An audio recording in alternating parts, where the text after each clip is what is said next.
Hello guys, আসসালামু আলাইকুম। আজকে আমি আপনাদের মাঝে কোরবানি ঈদের খিচুড়ি আর মুরগি মাংসের রেসিপি নিয়ে হাজির হয়েছি। তাহলে চলুন আজকে আমরা শুরু করি।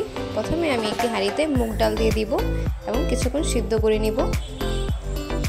সিদ্ধ করা হয়ে গেলে আমি আরও একটি হাঁড়িতে মশারির ডাল, পোলাও চাল দিয়ে দিব এবং কিছুটা তেজপাতা, দারচিনি, এলাচি দিয়ে সিদ্ধ করে নিব। সিদ্ধ হয়ে গেলে এখানে আমি মুগ ডাল অ্যাড করে দিব। এবার আমি আদা রসুন বাটা একে একে দিয়ে দিব।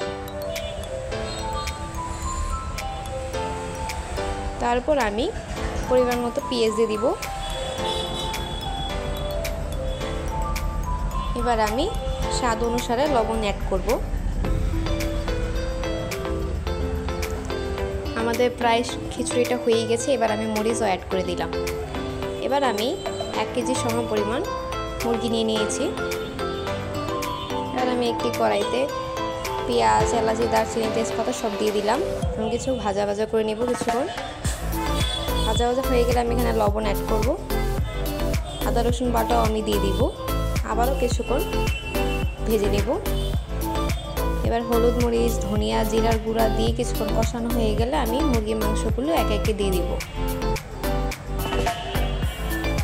মশলার সাথে মুরগির মাংস প্রায় মিশিয়ে নিয়েছি। মুরগি মাংস কিছুটা সিদ্ধ হয়ে আসলে আমি পরিমাণ মতো পানি অ্যাড করব।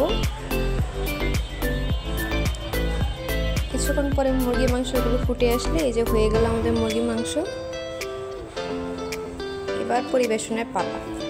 আমি খিচুড়ির সাথে এবার মুরগি মাংস পরিবেশন করে নিয়েছি। আপনাদের ভালো লাগলে আপনারা লাইক, শেয়ার, সাবস্ক্রাইব করে পাশে থাকবেন। Thanks for watching. Bye bye. আল্লাহ হাফেজ।